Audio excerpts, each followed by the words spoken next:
Likizo imeisha mama. Kwani mama shule inafunguliwa lini? Unauliza tena mimi shule inafunguliwa lini? Wewe si ndo unasoma? Eti hujaangalia kwenye ripoti? Afu nilikumbuka. Asa ndo ujue hapo nini kimeisha, useme mapema. Leo ndo mwisho, kesho jioni unapanda gari unaondoka. Mimi nataka begi jipya na nguo za michezo. Afu masi, unajua kule shule vitu ambavyo nataka kuongezea kwenye chakula.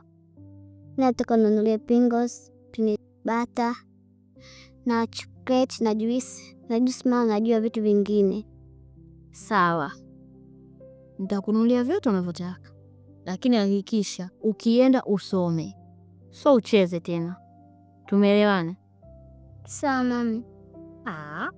Usijali. Sasa utamuita Jui, unatakiwa useme vitu vyako ambavyo unakuandaliwe. Sawa, umwangalie wakati anakuandalia vitu vyako vya shule, usije vingine vikabaki ukaanza kunipandisha gari mimi nikuletee. Tumeelewana? Sawa mami. Juli, abe nona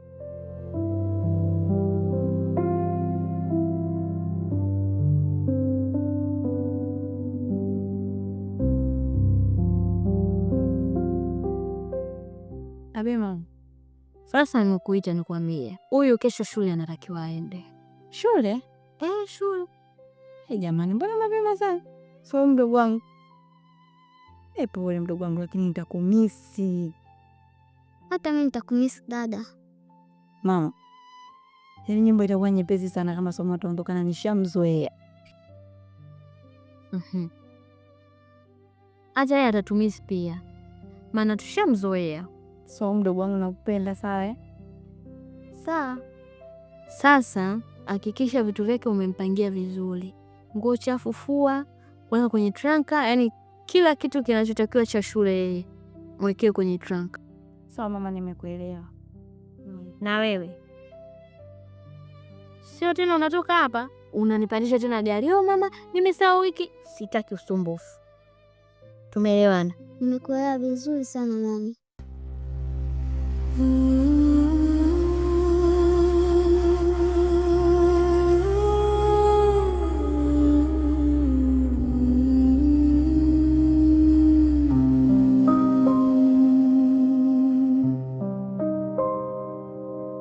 Usiku ukishuka, kimya kinazungumza, hatua za pole gizani zinatembea, mlango unalia kama Karibu. Mbona umesimama hapo na ukiti kwenda ndani? Mkude, kwani wenyewe wapo ndani? Dada yupo mbio. Ametoka na marafiki zake. Sijui ameelekea wapi, lakini ametoka sio muda. Hapo sawa, mando ulikuwa unatamani itokee. Sasa mimi na ajenda gani naye? Utako niambie ujumbe wangu kwa Juli uje upate.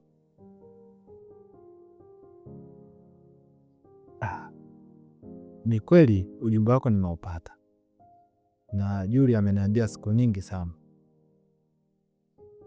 lakini nimekuwa sio nikaanza naelewa, kwa sababu nimekuwa nikijiuliza na swali mengi sana. Mwanamke mzuri kama wewe unawezaje kunitenda nini na hii kazi yangu? Mimi naiti kabisa wewe unanimakia, sio kama unanipenda. Mkude, tambua mimi ni itonyitini, na mpaka ninamtuma yule ujumbe kama ule. Ambao nimependa tu. Umenielewa?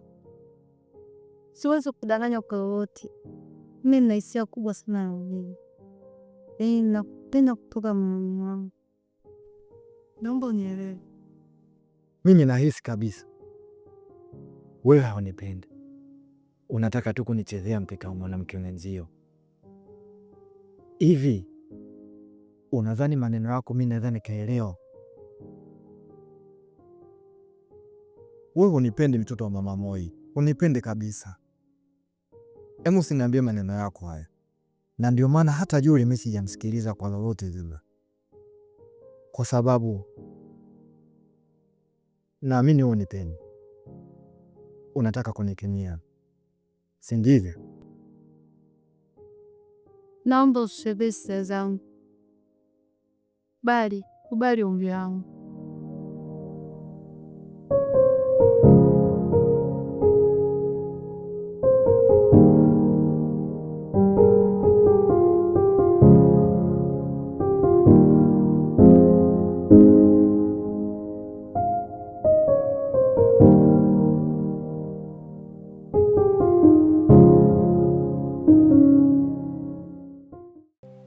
Kwanza ndugu yangu, mimi niendelee sana kutushukuru kwa sababu umekuwa unaonesha moyo na dhamira ya kutaka kunisaidia katika hili jambo, lakini kutokana na wingi wa mambo na shughuli za kibinadamu nimekuwa nikikosa sana muda wa kuzungumzana.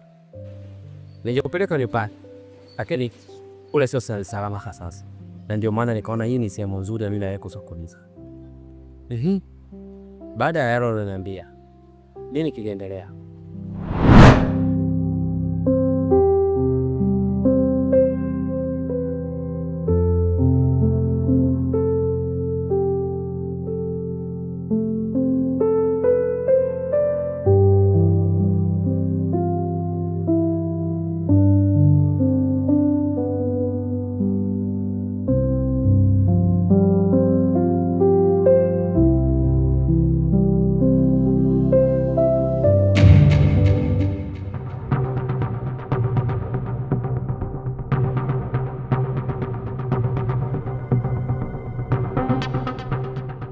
Bau, kwa nini unaingia chumbani kwangu bila ruhusa au mimi?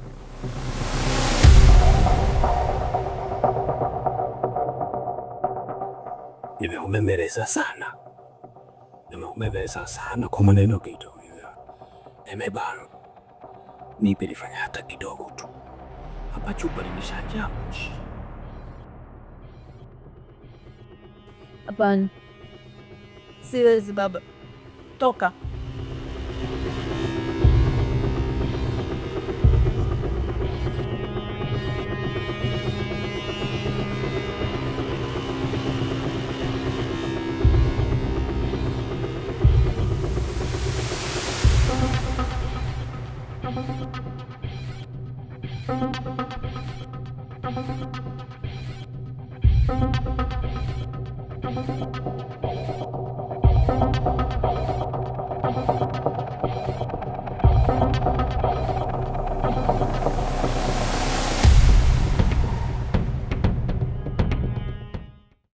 Mwenyekiti, hili swala najua ni gumu sana kwani na kweli kitendo nilikifanya, lakini unafahamu fika toka mke wangu afariki nina muda sasa, mavazi anayovaa yatushawishi, tunatamanika.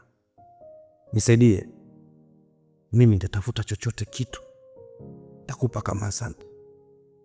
Bwana Makoko, labda nikwambie kitu. Kwanza, usije ukawa unafanya jambo kwa mtu kwa kutegemea kwamba baadaye akupe ujira kwa njia ambayo sio sahihi. Wewe mimi kunisaidia mpaka kuwa mwenyekiti haikupi ruksa ya wewe kuweza kufanya maovu kisha mimi kama mwenyekiti ni kukingia kifua. Labda nikwambie kitu kimoja.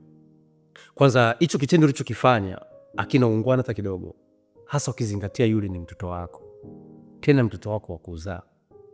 Ina maana ulishindwa kuona wanawake waliopo mtaani ukamtafuta yeyote ukazania mahusiano au hata ukachukua ukamwoa, na badala yake unaenda kumbaka mwanao wa kumzaa.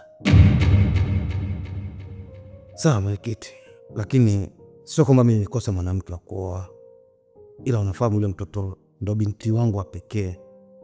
Kwa mimi niliwaza naweza nikajikuta naoa mwanamke afu sina mapenzi na mwanangu. Sasa hatimaye ndo vishawishi tena vya shetani vimeniingia. Nisaidie ndugu yangu. Sasa sikiliza, mimi nitakusaidia, japokuwa hata mwanao alikuja hapa na kuleta malalamiko. Kwa hiyo matumaini yake makubwa sana anatarajia kwamba mimi kama mwenyekiti nimsaidie.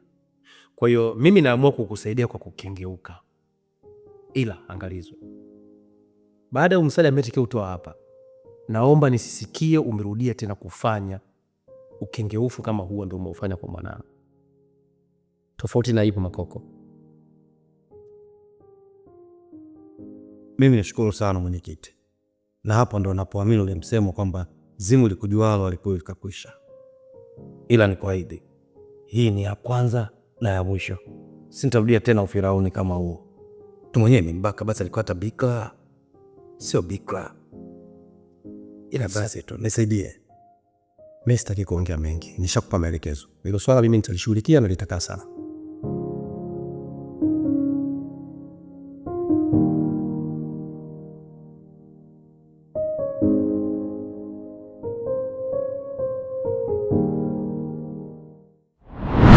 Baada ya yote, binti aliamua kwenda kwa mganga, na baada ya kupata nguvu kutoka kwa mganga akamuona baba yake, na ndo akaamua kukimbia nyumbani kwao na kuhamia mtaa. Na mpaka sasa hivi tunavyozungumza hapa, serikali bado wanamtafuta ili wamtie muhimu.